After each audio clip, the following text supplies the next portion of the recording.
कर शुरू कर दा फिर।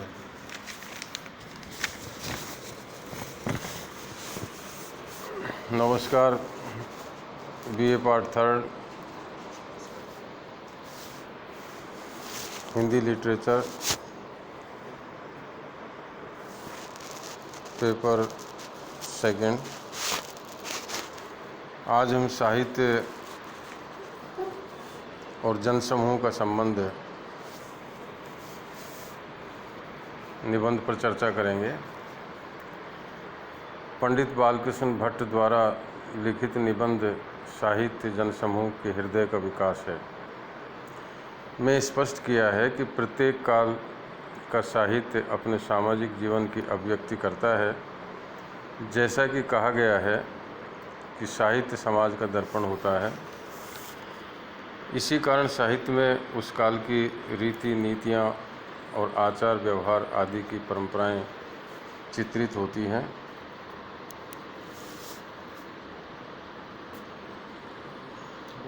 भट्ट जी ने इस संबंध में साहित्य और सामाजिक जीवन के विकास क्रम के अनेक उदाहरण भी प्रस्तुत किए हैं, जिनका उल्लेख निम्नानुसार किया जा सकता है। पहला है साहित्य में सामाजिक जीवन की अभिव्यक्ति। प्रत्येक देश का साहित्य उस देश के मनुष्यों के हृदय का आदर्श रूप है। जिस समय जो जाति या मानव समाज जिस विचारधारा या भावों में से व्याप्त रहता है, वे सब भाव उसके साहित्य में समाविष्ट रहते हैं। उदाहरण के तौर पर जब सामाजिक जीवन में शोक, क्रोध या किसी प्रकार की चिंता व्याप्त रहती है, तो उस समाज के लोगों के मुख्य अत्यंत मलिन तथा उदासीन दिखाई देते हैं तथा उनकी वाणी अत्यंत करुण और दीन सुनाई देती है। परंतु जब उसी समाज में सुख या खुशहाल जीवन रहता है, तो सभी के चेहरे प्रसन्न दिखाई देते हैं। ये सब बातें साहित्य में उसी रूप में अभिव्यक्त होती हैं। इस प्रकार से मानव समाज की सामाजिक, धार्मिक, राजनीतिक, आर्थिक व सांस्कृतिक स्थितियों का प्रभाव तत्कालीन साहित्य पर देखा जा सकता है।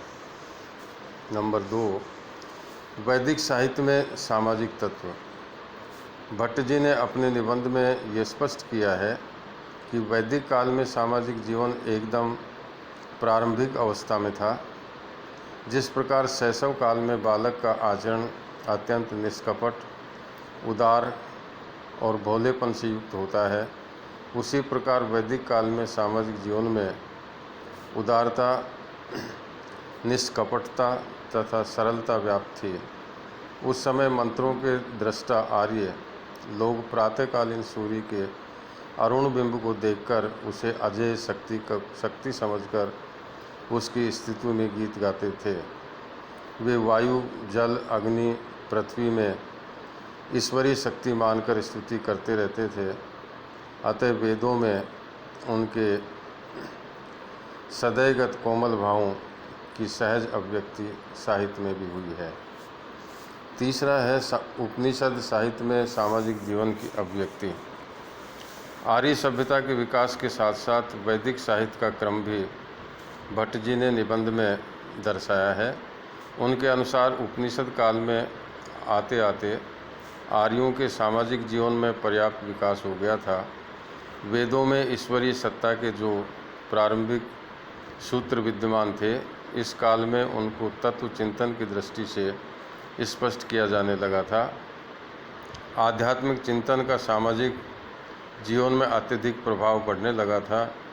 इस कारण उस समय गौतम, कणाद, कपिल आदि ऋषियों ने अपनी अपनी विचारधारा एवं चिंतन शैली के परिणाम स्वरूप दर्शन शास्त्रों की बुनियादी शुरुआत की।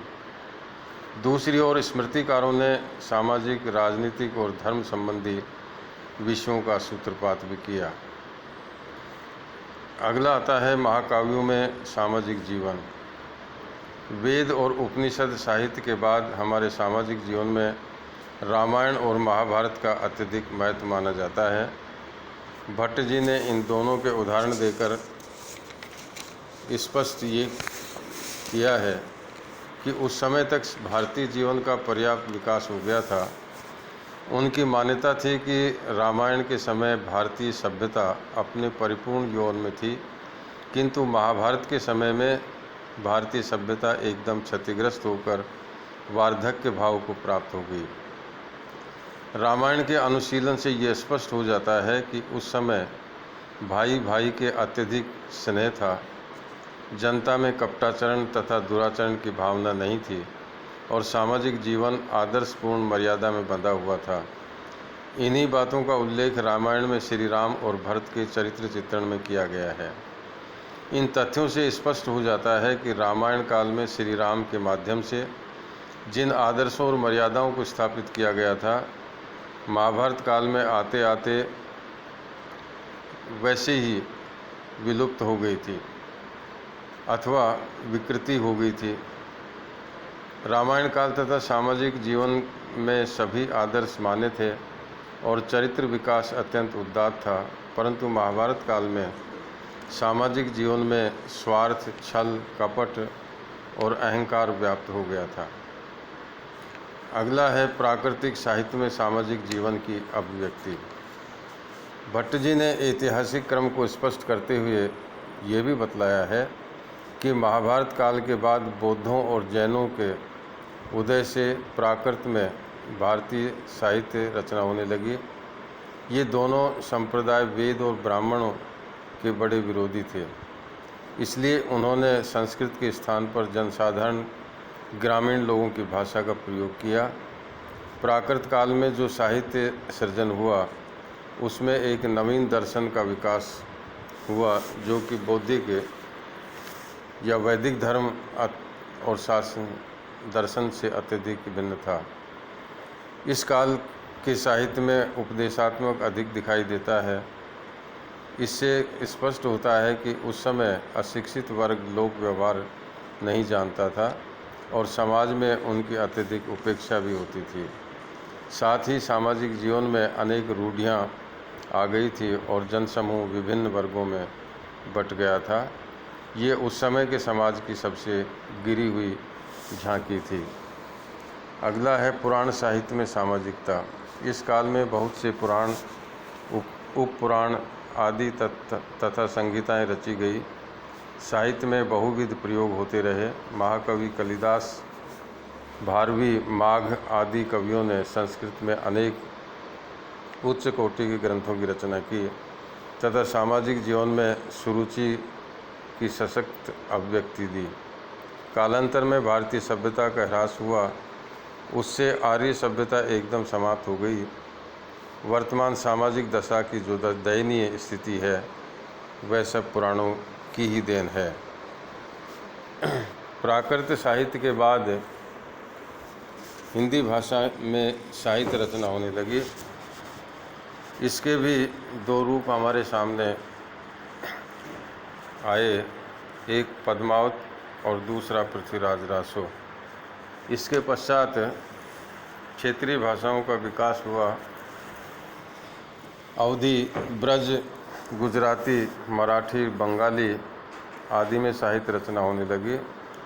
इन सब से समृद्ध साहित्य ब्रज भाषा में रचा गया। इन सब बातों से ये स्पष्ट हो जाता है कि समाज में जिस समय जैसी परंपराएं, रीति नीतियाँ, आचार व्यवहार प्रचलित रहते हैं, उनकी अभिव्यक्ति उस काल के साहित्य में स्वतः आ जाती हैं।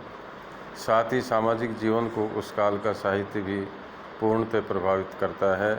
इस तरह साहित्य के सामूहिक जीवन को सहज रूप में अभिव्यक्त करता है।